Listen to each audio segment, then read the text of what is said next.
Fifth and final report of the Zondo Commission of Inquiry into State Capture has sparked a conversation around the constitutionality of the ANC's cadre deployment policy. Chief Justice Raymond Zondo says the policy is unlawful, while the DA has approached the courts to have it scrapped. But the ruling party's national chairperson, Cadre says the ANC will review the policy and defend itself against the case filed by the main opposition party. Interesting developments. Now, political analyst Kaya Stole has penned a piece on the ANC's cadre deployment. He joins us now to unpack this. Kaya, thank you very much for your time here on All Angles. It's quite interesting. I don't know if you saw the statement by the ANC yesterday after the conclusion of its recent NEC meeting, where it talks about a committee that would look into the cadre deployment policy, etc., led by Jeff Cadre. The ANC basically saying it'll investigate itself or look into itself. I don't think I'm a person who'll admit to you, Kaya, if you say I've done something bad. It won't be that easy for me to just investigate myself and admit it to you. Not at all. And I think, obviously, the crux of the problem is that the ANC, like most political parties across the globe, actually do believe that one of the benefits of winning a leadership contest, one of the benefits of being in government is that, of course, you want to see the execution of your policies being implemented. And the view that most political parties hold is that the best way to ensure that our own policies are implemented is if we get our own people to actually be the implementation agents. So the crux of the problem here is whether that proposition is correct, or whether it is possible for people that are not ideologically inclined to follow that particular government to still actually implement its particular policy framework. My view is that what we are supposed to have is a civil service that is so robust that it doesn't matter what my personal political affiliation is. If I've been given a job and the parameters of the job are that I must make sure that, pit toilets are eradicated, for example, then that is what I should get evaluated on. It shouldn't be a question of, well, he will only do that if he believes in our political mandate, because his job should actually be defined on the basis of the service delivery mandate. And that seems to be the big tension point here. Now, obviously, the ANC's own goal over the past 25 years is that it has not only implemented the policy, but also done so in a manner that is self-defeating, in that it chooses the least capable of its own members to then be the execution agents, which simply means that even those policies that it wanted to be implemented have been implemented suboptimally, if at all. And of course, what that does is that it feeds into the general distrust between the electorate and the party itself, which simply means that people are simply going to stop believing in the party. You will see its waning electoral performance, and a lot of it will be on the basis of how poorly it has executed on its own policy. And that's the tension that it needs to resolve now. And I mean, we saw it start to happen, especially in last year's local government elections, Kaya, where people either opted not to go and vote at all or opted to vote for somebody else, like your Herman Mashaba, etc. But, looking at this cadre deployment, it also just means, especially when you say that they put people there who are actually not competent, it also then means that accountability doesn't exist.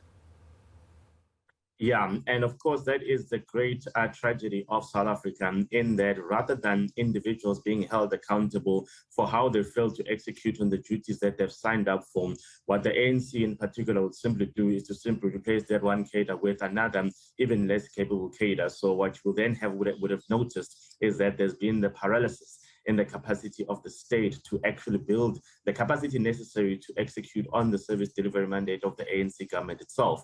So I think when they now need to relook at how the policy works, I do not believe they will come up with a conclusion that says that the policy must be completely abolished. I don't think any particular political party would ever voluntarily take that decision. They would wait for some other instrument to force them to abandon it. So what is likely to happen is that the ANC will come out and then they'll say, we still believe that the best chance of making sure that our policies that we've sold to the electorate that have led to us being elected in whatever structure, those policies are best implemented by people who share a belief ideologically otherwise in those policies. So we still want to be able to influence who gets to work in the state. However, we may want to brush up or beef up the competence question so that we may choose not only people who believe in us ideologically, but also are fit for the job, which is quite simply what they failed to do in the past 2.5 decades.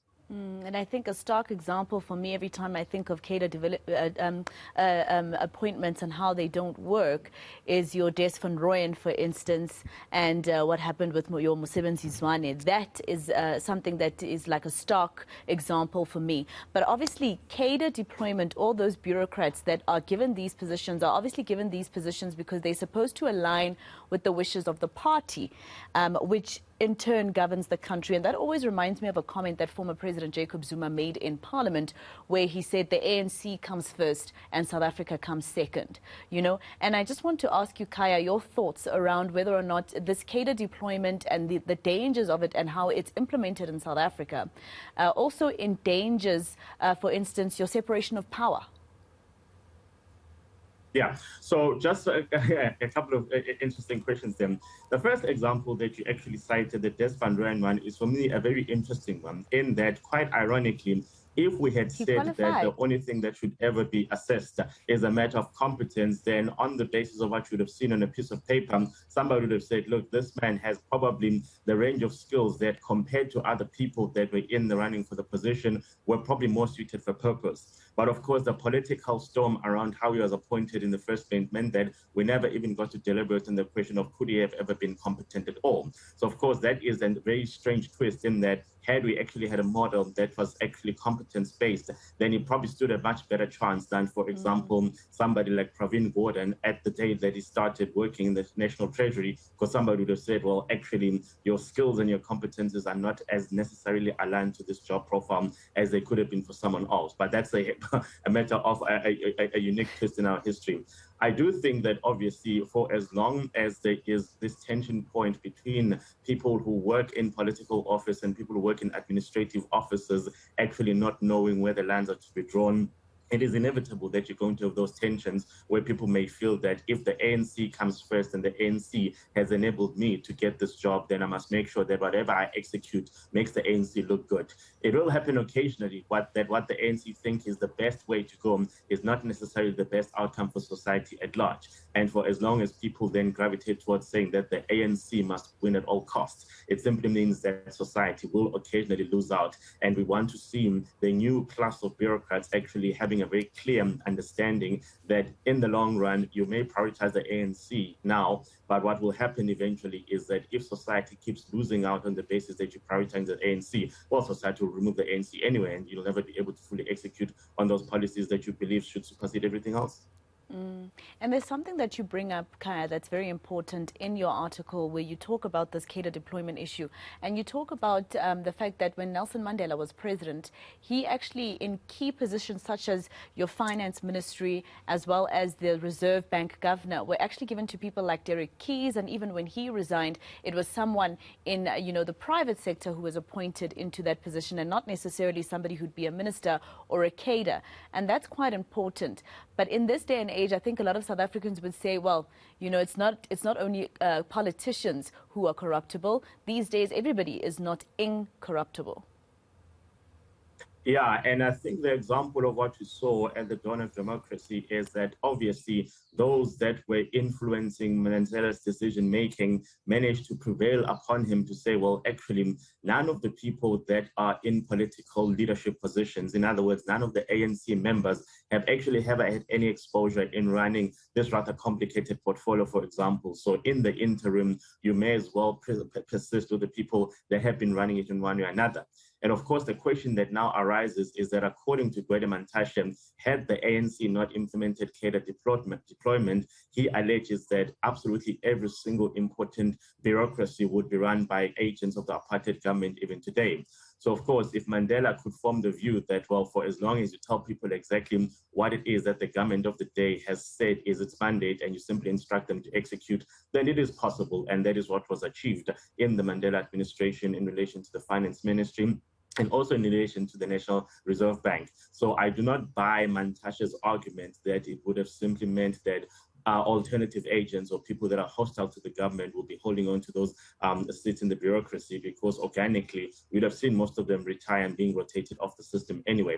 That is not to say that we shouldn't have accelerated the replacement of those particular old bureaucrats, but Mandashi's view seems to be that in the absence of cadre deployment, the state would have collapsed altogether. But of course, if you are a government that's been elected, you've got the power and the mandate to say this is what needs to be done. And if people honestly didn't believe in it or ideologically opposed what the government had asked them to do, well, they simply would have left those jobs and you still would have achieved those outcomes anyway. So I think it's a bit of a weak argument, particularly because of what the ANC did when it first came into power, where it didn't unilaterally implement cadre deployment when it understood that in instances where we feel that the competence lies elsewhere, then that's what we must pursue before the political appointment process. And I wonder what the president thinks about the Zondo Commission's fifth volume of the report, because he was chairperson of that ANC committee on deployment. And of course, Zondo saying that the cadre deployment is actually unconstitutional. Kaya Stolle, thank you so much for speaking to us here on All Angles. He is a political analyst speaking to us there about the Zondo Commission's report that stated that actually the ANC's cadre deployment policy is unconstitutional.